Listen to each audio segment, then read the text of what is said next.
All right, ladies and gentlemen, welcome to React and Chill. In this video, I'm going to be reacting and chilling, Be reacting to things I've done in the past and chilling, trying to remain chill. An apology video for the mistakes I've made, bad decisions I've made, and all that there. It might be better to do this without the shades on, but I'm wearing them for a medical reason now. That is true. Here, I'll show you. There. You see it? You saw it? There you go. Horrible, right? Okay. All right, jokes aside. Yeah, there's some things that looking back on, I'm not too happy about how I acted. And maybe things I've done. For sure, things I've done. Let's go back. A little while ago on a Twitch stream, there was a viewer named Visibility Zero who had been a regular for a good while, a supporter for a long time. And one night, I did flip out on him. We had a argument, a pretty big disagreement, I would say, over AI music. Now, I don't mind AI music if it's done for like parody stuff and little gags or whatever. But AI music, as in like to put out like it's like legit, to me, I think is cheap. For all those who like their AI generated music, I think it is very cheap and it means nothing. Like the effort you put in to generate that is next to nothing. You type in a bunch of stuff in a chat box, push a buttons, move some things, and then you press generate or whatever, and then out comes your song, which you didn't have to use any skill, a guitar skill, drumming or singing or any of that. It just was magic, AI magic. Okay. Yeah, I find that cheap. And the argument was, I believe Visibility Zero was, saw no difference between AI music and non-AI music, and that sound to sound, and that did trigger me. Oh boy, did it not? And it got very heated. And disagreement's one thing, but overreacting and banning him, well, I can admit that was a little too much. I mean, it's too late now. In fact, it was too late the moment it happened. I mean, if I was him, even if I was unbanned, I wouldn't go back. I wouldn't return. The message was very clear. But what I'll do is unban him and try to maintain a policy of just being chill, even if we disagree. Though there might be limits. I was definitely pushed that night. I felt pushed, but it's something I did. And I think really also the thing it did was completely sour the mood of those streams. And it messed up what was supposed to be just a chill Friday night stream, and that was the worst thing. So I apologize for that.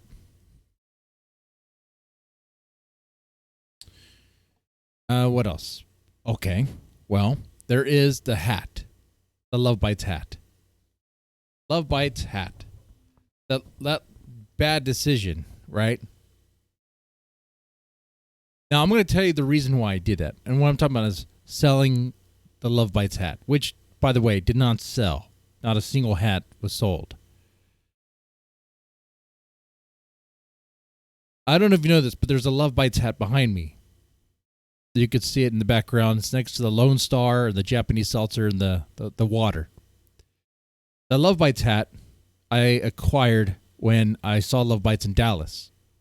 I got lucky that I was able to see LOVEBITES in Dallas. I could have chosen any other place, and then I would not have had an opportunity to get that hat.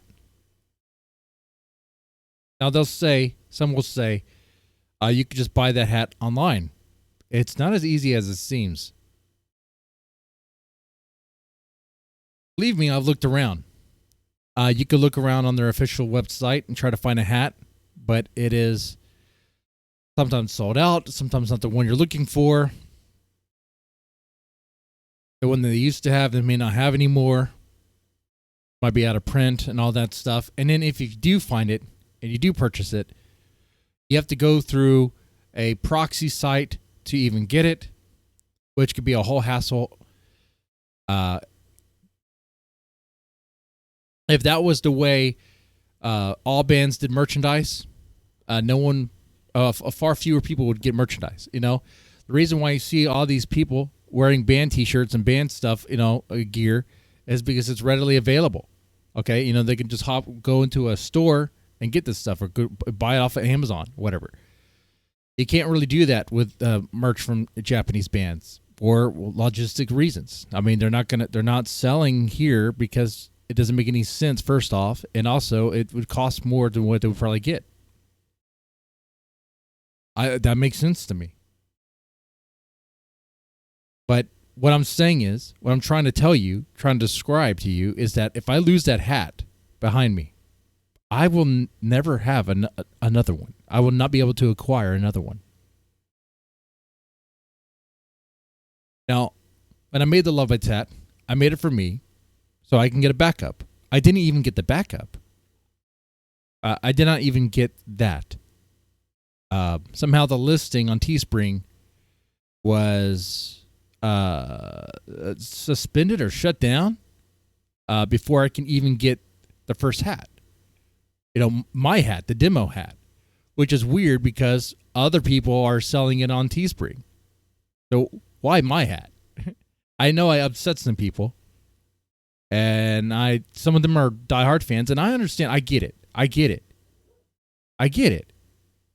You think it's a bad thing to do, and I understand. It's not a great thing to do. It's not a good thing to do. It was a thing I did out of necessity for me, and then for ease of access for others. And as far as like the arguments of, it takes money out from the band, no, it doesn't. Because if they're not selling it here where people could easily get it, then most people aren't even going to even try. So, besides, hold on. I think a lot of people who were mad at me for selling the hat, they watched my streams when I was reacting to like live footage from Blu-rays and DVDs that I did not physically own, right? That were not meant to be redistributed in the way that they were through a reaction stream and all that, But I get it. But selling merchandise is a tall order, and too far and all that stuff. I get that. But it was a gray area that I ventured into. At the end of it all, didn't even get the hat. Not only did zero sell, but the listing was suspended. I can kind of figure out why, if others could sell but I can't. I might have upset someone. I don't know.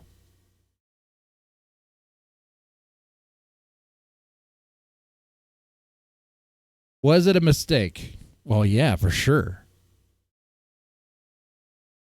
It was definitely a mistake to do that. It was a bad decision. It was a decision I made for sure. And what it cost me was, pissing off some LOVEBITES fans. But it's not like I don't support the band. I said this time and time again. It's not like I don't support them. It's not like I don't appreciate what they do.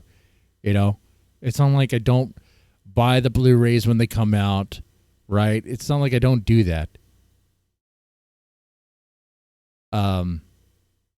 I think, the money I have made through the doing this channel, using Love Bites reactions and stuff, a lot of it was spent on Love Bites merchandise through the course of like Blu-ray releases. Yeah. It's not a lot of money anyway. Will I sell merch like that again? I mean, what's the point? No. You know?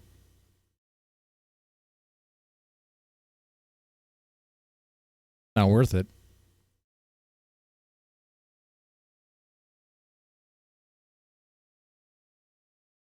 So,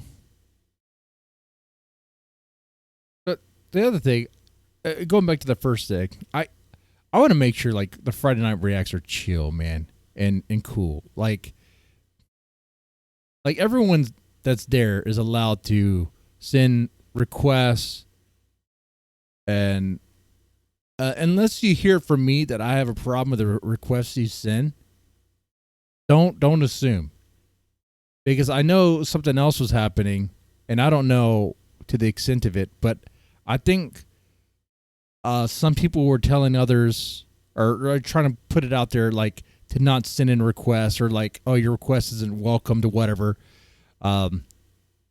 Things like when a particular request would come on, but like, oh, now I'm going to take a break, a walk away because it's this guy's, stuff like that. Like that's not cool.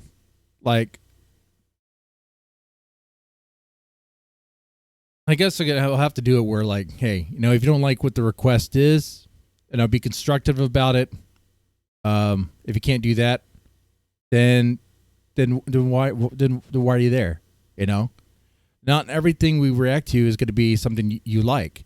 If it's going to be a mixed bag of people with different interests, like you're going to get requests that you may not even. There might be requests I'm reacting to that you may not even care about.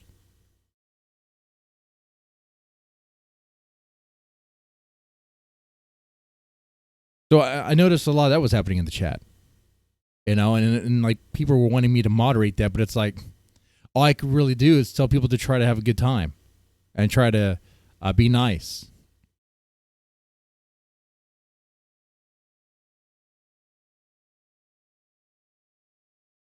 I started banning people because they were rude in the chat over someone's reaction. I'll be banning a lot of people. Probably, maybe. I don't really like banning people in the chat. Unless they really cross a line with me. Which is why banning Visibility 0 was weird for me. And the moment it was weird. I was like, man, cross that line. So I'm going to unban him. And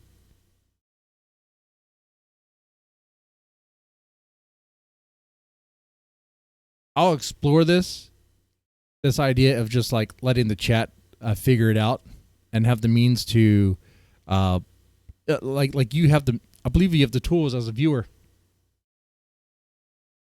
to block others that you may not like.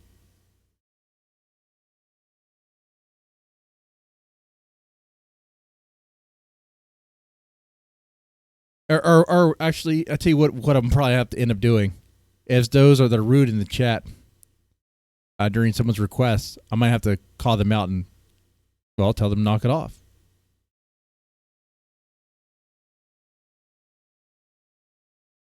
But that kind of kills the chill vibe, doesn't it?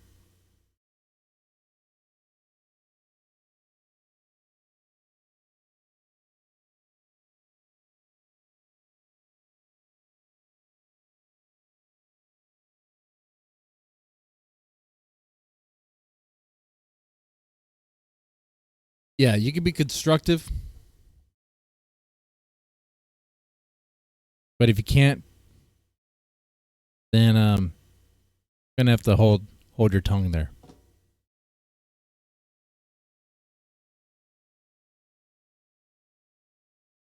So I could do that. Like I said, I don't only block people. I could do like timeouts, or I'll navigate that. What makes sense for me. But yeah, I've been Been thinking about doing this video for a while. It's kind of weird. Like it feels weird even like apologizing for these things, talking about it like in this way. I think that weird feeling is like that sting of pride, if you will, or whatever, you know, admitting that you might have made a mistake, that you might have overstepped or overreacted. But that's what this is. Anyway, with that said, you guys take it easy and have a good one, man. Try to. I mean, we got another little war popping off. Who had India and Pakistan on their bingo card, okay? I don't know. I didn't. But, you know, the poop wars are beginning. Good luck.